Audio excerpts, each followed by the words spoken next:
Hello everybody and welcome in biological world. Now we will discuss about the structure of heart. Now this is the structure of heart and we will discuss it.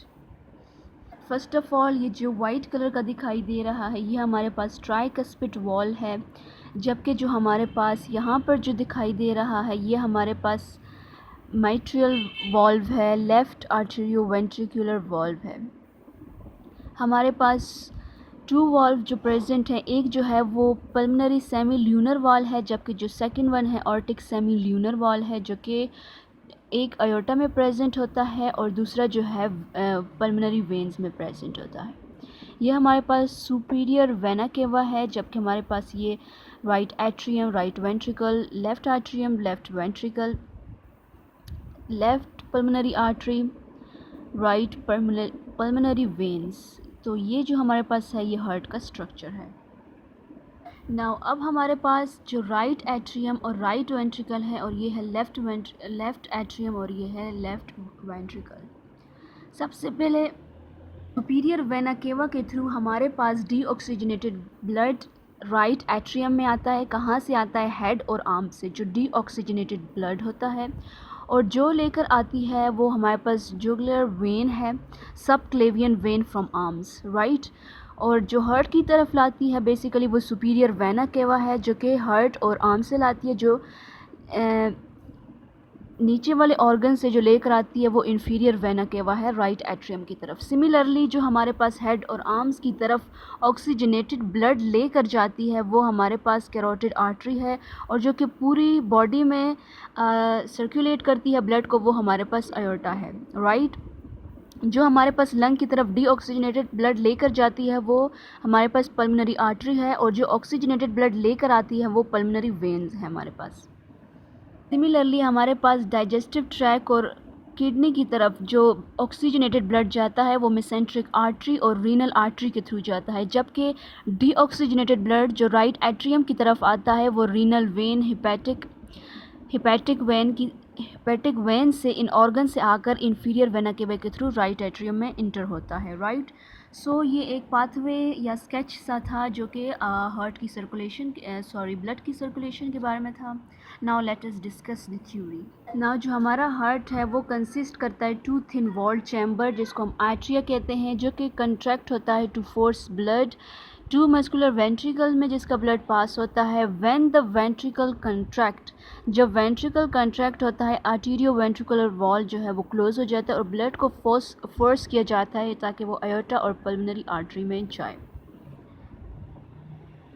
Similarly हमारे पास semi lunar valves जो होते हैं वो अयोर्टा और pulmonary artery में present होते हैं, जो कि ब्लड की बैक फ्लो को रोकते हैं, राइट। हमारे पास राइट और लेफ़्ट वेंट्रिकल जो होता है, ये जो चैम्बर्स हैं इनकी जो मसल्स हैं वो बहुत ज़्यादा पावरफुल होते हैं, बहुत ज़्यादा मस्कुलर है, जो कि कंट्रैक्ट होते हैं और फोर्स करते हैं ब्लड को ताकि वो कहाँ फ़्लो करे? Through the arteries to all part of body, artery के थ्रू पूरी बॉडी में फ़्लो करे। ये जो वॉल्व्स आर्टरी और वेंट्रिकल्स के दरमियान प्रेजेंट होते हैं इसको आर्ट्रियो वेंट्रिकुलर वॉल्व्स कहते हैं, जो कि इम्पॉर्टेंट है और वन वे वॉल्व हैं जो कि ब्लड को फ़्लो करते हैं आर्ट्रिया से वेंट्रिकुलर की तरफ, but prevent flow in opposite direction, right. Similarly जो वॉल्व्स जो प्रेजेंट हैं both in aorta and pulmonary artery, उसको हम सेमी ल्यूनर वॉल्व कहते हैं। जो अयोर्टा है वो लार्जेस्ट आर्टरी है जो कि ब्लड को लेकर जाती है लेफ़्ट वेंट्रिकल से पूरी बॉडी की तरफ। पल्मनरी आर्टरी ब्लड को लेकर जाती है राइट वेंट्रिकल से लंग की तरफ। सेमी ल्यूनर वॉल्व जो है वो चेक वॉल्व है जो कि प्रिवेंट करता है ब्लड को बैक फ्लोइंग से वेंट्रिकल में। अगर आर्टीरियो वेंट्रिकुलर और सेमी ल्यूनर वॉल्व जो है कोई भी वॉल्व डैमेज हो जाए या फंक्शन इम्प्रॉपरली करे तो हार्ट की जो इफ़िशेंसी है, जैसा कि पंपिंग सिस्टम जो है, यह सही तौर पर पंप नहीं कर सकता, डिमिनिश हो जाएगा, और जो पर्सन है वो इनसफिशेंट उसमें ब्लड की फ़्लो होगी, जो कि जिसके नतीजे में क्या होगा? शॉर्टनेस ऑफ ब्रेथ हो जाएगी, स्वेलिंग इन फीट हो जाएगी, फीट जो है उसके स्वेल कर जाएंगे बिकॉज जो ब्लड है वो पूरी तरीके से फ़्लो नहीं कर रहा, ऑक्सीजन की डेफिशिएंसी हो रही है। और दूसरे सिम्टम्स होंगे malfunctioning of heart wall जो है वो ऑफन डायग्नोस किया गया है बिकॉज उनकी एबनॉर्मल साउंड होती है, जैसे कि हार्ट मर्मर, जैसा कि ब्लड पास करता है, जब वॉल्व के थ्रू पास होगा तो एक एबनॉर्मल साउंड प्रोड्यूस होगी, हार्ट मरमर।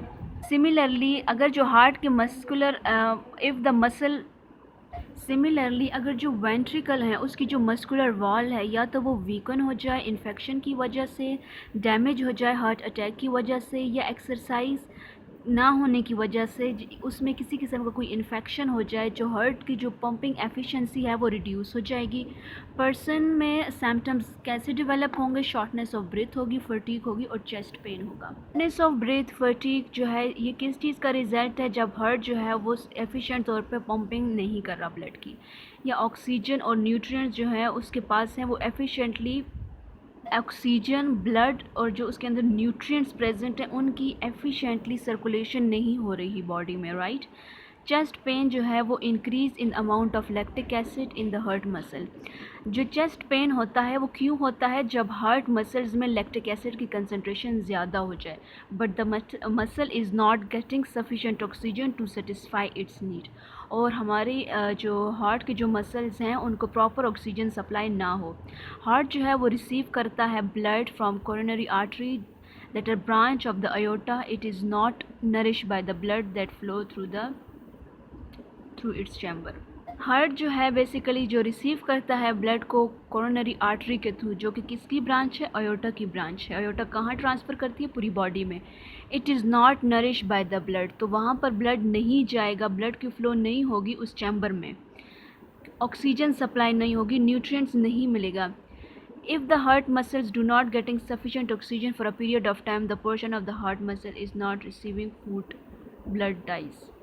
हार्ट के मसल को प्रॉपर ऑक्सीजन और न्यूट्रिएंट नहीं मिलेगा तो वो डाई कर जाएंगे, वो पार्ट मसल का डाई कर जाएगा। राइट और लेफ़्ट साइड जो हमारी हार्ट का है वो उनकी स्लाइटली डिफरेंट जॉब्स हैं, डिफरेंट फंक्शंस हैं, बिकॉज ये ब्लड को पंप करते हैं different part of the body में। जो राइट साइड है वो रिसीव करता है जनरल बॉडी से और पंप करता है पल्मोनरी आर्टरी में टू द लंग्स, जबकि exchange of oxygen and carbon dioxide किधर होती है? लंग्स में होती है, और ब्लड रिटर्न होता है लंग्स से किधर? आइट्रियम में, जिसको पल्मोनरी सर्कुलेशन भी बोलते हैं। जो लार्जर और more powerful left side of the heart है, वाई? बिकॉज ये ब्लड को रिसीव करने के साथ साथ पूरी बॉडी में ब्लड को डिलीवर करता है थ्रू अयोटा के through to all part of the body and return to the right atrium by the way of veins. और राइट एट्रियम में डीऑक्सीजनेटेड ब्लड पल्मोनरी वेन्स के थ्रू आता है, by veins. This is known as systematic circulation. ऊपर वाली कौन सी है? Pulmonary circulation, और नीचे वाली सिस्टमेटिक सर्कुलेशन। जो दोनों सर्कुलेटरी पाथवे जो हैं because are shown in figure. The systematic circulation जो है वो रिस्पॉन्सिबल है for gas, nutrient and waste exchange in all part of the body except lung. Systematic circulation में गैस, न्यूट्रिएंट और वेस्ट की एक्सचेंज होती है, जबकि ऊपर में ऑक्सीजनेटेड बनाया जाता है। सो ये जो हमारे पास है पल्मोनरी सर्कुलेशन, और ये जो है पूरी सिस्टमेटिक सर्कुलेशन, राइट। यहाँ से राइट एट्रियम में, फिर राइट वेंट्रिकल में, फिर यहाँ से पल्मोनरी वेन के through right ventricle, right atrium, left atrium में, फिर वहाँ से राइट लेफ़्ट वेंट्रिकल में, फिर उसके थ्रू अयोटा के थ्रू पूरी बॉडी में सर्कुलेट होगा ऑक्सीजनेटेड ब्लड।